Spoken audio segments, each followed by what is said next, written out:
नमस्कार दोस्तों और स्वागत है आप सभी का सुन भिडू में। आज हम बात करेंगे एक ऐसे सितारे की जिन्होंने 5 दशकों तक अपने डांस और एक्टिंग से लाखों दिलों पर राज किया। उन्हें जंपिंग जैक के नाम से जाना जाता था। जी हाँ, हम बात कर रहे हैं रवि कपूर की, जिन्हें दुनिया जितेंद्र के नाम से जानती है। जितेंद्र का जन्म 7 अप्रैल 1942 को अमृतसर में हुआ था। उनका असली नाम रवि कपूर था। वो हमेशा से ही फिल्मों में काम करना चाहते थे। फिल्मों में उनकी एंट्री आसान नहीं थी। उन्हें शुरुआती दिनों में काफी संघर्ष करना पड़ा, जिसके बाद उन्हें वी शांताराम की फिल्म नवरंग में एक छोटा सा रोल मिला। लेकिन उनकी पहली लीड रोल वाली फिल्म 1964 में गीत गाया पत्थरों ने यही थी। ये फिल्म वी शांताराम ने ही डायरेक्ट की थी।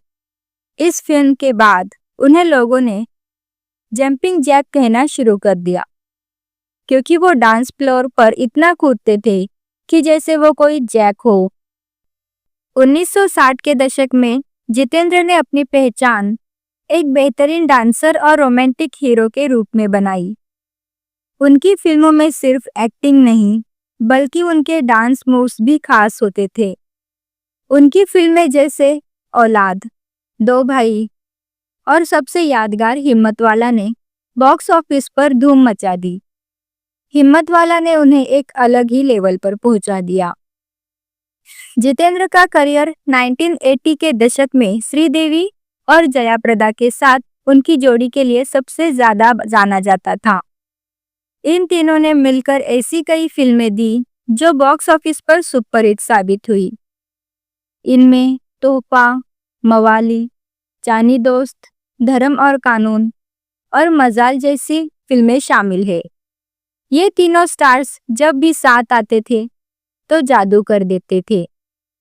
जितेंद्र की सादगी और श्रीदेवी जया प्रदा की सुंदरता ने मिलकर सिनेमा में एक नया ट्रेंड सेट कर दिया था।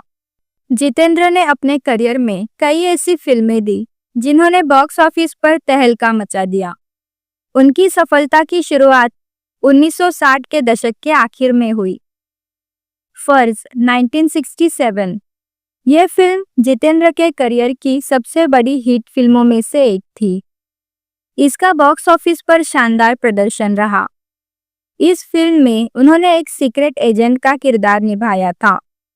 ये फिल्म क्यों हिट हुई? क्योंकि इसमें जितेंद्र का डांस, एक्शन और एक अलग तरह का किरदार था, जो उस समय दर्शकों को काफी पसंद आया।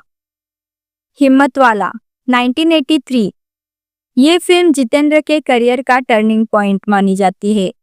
इसका बजट लगभग 1 करोड़ रुपए था, लेकिन इसने बॉक्स ऑफिस पर 5 करोड़ रुपए से ज्यादा कमाई की। इस फिल्म ने 1983 की सबसे ज्यादा कमाई करने वाली फिल्मों में अमिताभ बच्चन की कुली और राजेश खन्ना की अवतार जैसी फिल्मों को भी पीछे छोड़ दिया था। हिम्मतवाला क्यों हिट हुई? क्योंकि ये तेलुगु फिल्म ओरोगु राजू का रीमेक थी। इस फिल्म की तेज रफ्तार कहानी, शानदार डांस नंबर और श्रीदेवी के साथ उनकी केमिस्ट्री ने दर्शकों को सिनेमाघरों तक खींच लिया। तोहफा 1984 श्रीदेवी और जया प्रदा के साथ जितेंद्र की ये फिल्म भी बॉक्स ऑफिस पर एक बड़ी हिट साबित हुई। 2 करोड़ के बजट में बनी इस फिल्म ने 9 करोड़ से भी ज्यादा कमाई की थी।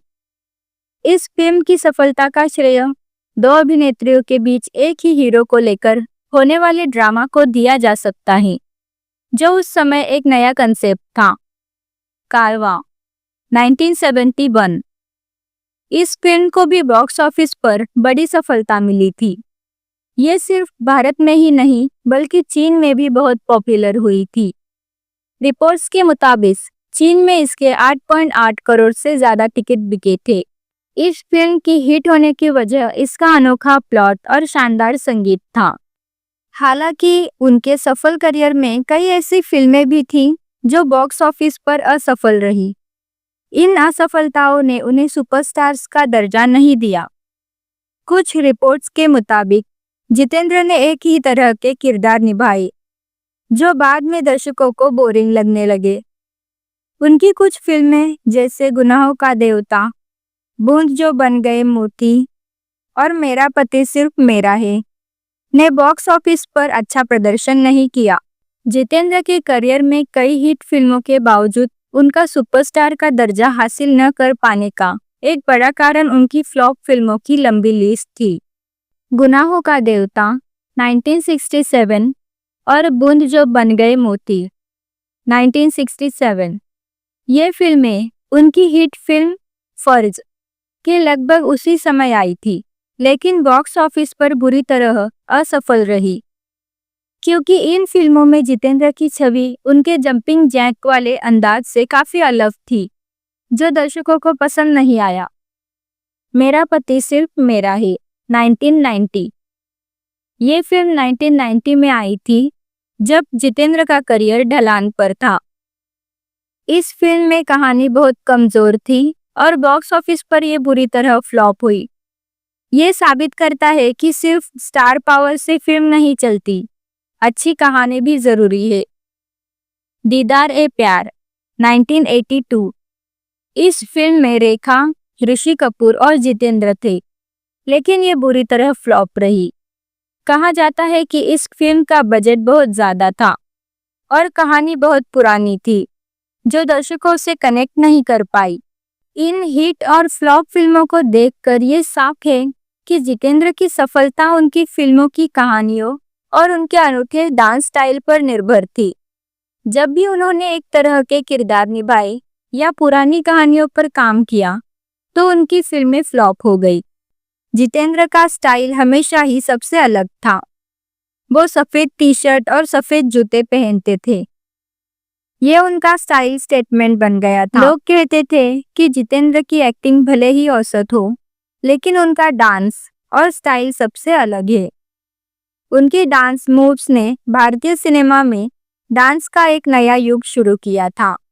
जितेंद्र को भारतीय सिनेमा में उनके योगदान के लिए कई बार सम्मानित किया गया।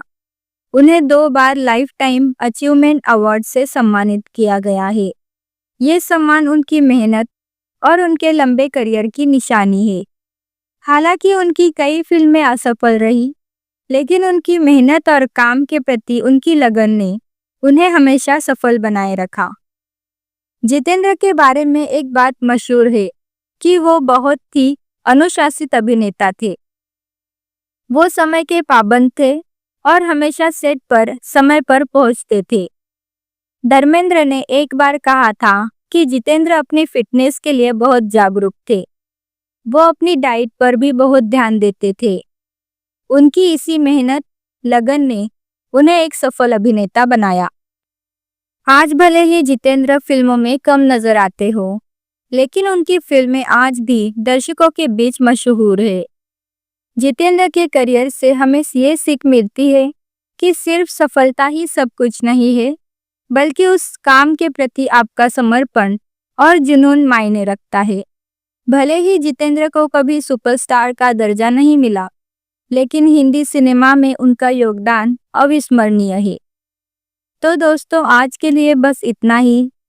मिलते हैं अगले एपिसोड में। तब तक के लिए धन्यवाद।